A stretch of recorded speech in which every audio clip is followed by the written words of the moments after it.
کہاں پر جا کے اولئک علی ھدی من ربہم واولئک هم المفلحون پر ختم ہوگی. تو اس کو یہاں پر درمیان میں رکنے کو وقف کافی کہا جاتا ہے. اور تیسرے نمبر پر ہمارے پاس جو ہے وقف حسن.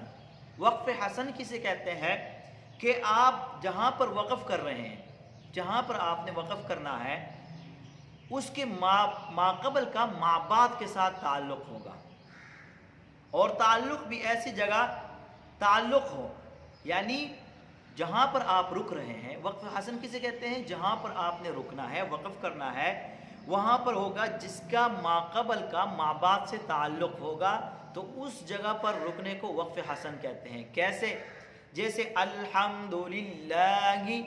اب دیکھو الحمدللہ، آپ نے بڑے قاری دیکھے ہوں گے، وہ وقف حسن یہاں پر کیسے کرتے ہیں؟ الحمدللہ، یعنی کلام کو خوبصورت کرنے کے لیے، قرات کو خوبصورت کرنے کے لیے وہ یہاں پر رک جاتے ہیں. مطلب یہ ہے یہاں پر وقف حسن کر لیتے ہیں. الحمدللہ،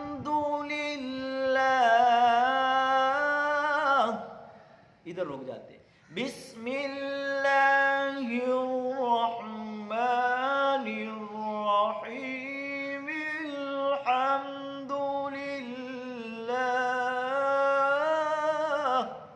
یہ ایسے کر، یعنی یہاں پر رکنے کو اب وقف حسن کہتا ہے. اس کا ماقبل کے ساتھ، اس ماقبل کا ما بعد کے ساتھ تعلق ہے، یعنی یا رب العالمین پر وقف کرنا، الحمد پر یا العالمین پر وقف کرنا، العالمین پر وقف کرنا، الحمدللہ پر وقف کرنا یا العالمین پر وقف کرنا، یہ وقف حسن ہے. یا آپ نے پڑھ لیا الحمدللہ رب العالمین. اب دیکھو عالمین پہ آپ رکے تو اب ما بعد کا جو جملہ آ رہا ہے الرحمن الرحیم، وہ اس کے ساتھ اس کا تعلق ہے. یا اگر آپ الحمد پر رک رہے ہیں، الحمدللہ پر، تو الحمدللہ اللہ کون ہے؟ رب العالمین. ما بعد کے جملے کا ما قبل کے ساتھ تعلق ہے. ما قبل کے ساتھ کیا ہے؟ تعلق ہے. تو جس کا ما قبل کے ساتھ تعلق، جس کا ما قبل کا ما بعد کے ساتھ تعلق ہو، ما قبل کا ما بعد کے ساتھ تعلق ہو اور وہاں پر آپ رک رہے ہیں، تو اس کو وقف حسن کہتے ہیں. یعنی الحمدللہ کی مثال میں نے دی، آپ الحمدللہ پر رک رہے ہیں تو اس کا تعلق اگلے جملے کے ساتھ ہے، رب العالمین کے ساتھ ہے. اگر العالمین پر رک رہے ہیں تو اس کا تعلق الرحمن الرحیم کے ساتھ ہے. یا العالمین پہ رک رہے ہیں تو اس کا تعلق پیچھے الحمدللہ کے ساتھ ہے، اور الحمدللہ کا تعلق العالمین کے ساتھ ہے. تو اس کے درمیان آپ جہاں پر بھی رک رہے ہیں اور ما قبل کا ما بعد کے ساتھ تعلق ہو اور آپ رک رہے ہیں وہاں پر، تو اس کو وقف حسن کہا جاتا ہے. تیسری ہمارے پاس جو وقف کی قسم، نمبر 4 پر جو ہمارے پاس وقف کی قسم ہے وہ ہے وقف قبیح. یہاں پر اکثر لوگ غلطی کر جاتے ہیں اور یہ ہر بندے کو پتہ چل جاتا ہے. یہ نہیں ہے کہ جس نے ترجمہ کیا ہو اس کو پتہ چلتا ہے، عام بندے کو نہیں. لیکن اس کو اگر آپ سمجھیں گے تو آپ کو بھی پتہ چل سکتا ہے، آپ بھی وہاں پر یہ وقف قبیح نہیں کر سکتے.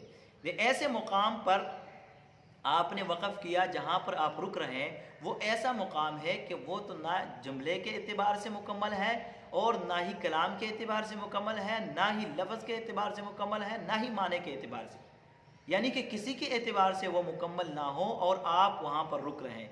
ایسے مقام پر کہ لفظ کے اعتبار سے جملہ مکمل نہیں ہوتا، جیسے فعل پر فاعل کے بغیر، اب فعل آپ لے کر آئے، فاعل نہیں ہے، جملہ مکمل نہیں ہے، تو وہاں پر آپ رکے، اس کو وقف قبیح کہیں. یا آپ نے شرط کو تو بیان کر دیا، شرط پر تو آپ رکے لیکن جزا کو آپ نے نہیں بیان کیا، شرط پر جزا کے بغیر رکے، تو اس کو بھی وقف قبیح کہتے ہیں. جیسے آپ رک رہے ہیں الحمدللہ کے اندر، الحمد الحمد الحمد پر رکے، اور اس کا الحمد پر رکنا یہ وقف قبیح ہے. اس سے کہ اگلے جو یا شرط بیان ہو رہی ہے یا فاعل بیان ہو رہا ہے، اور آپ نے فاعل کو چھوڑ دیا یا شرط کے لیے جزا کو چھوڑ دیا اور آپ بیچ میں رکیں، اس کو وقف قبیح کہتے ہیں.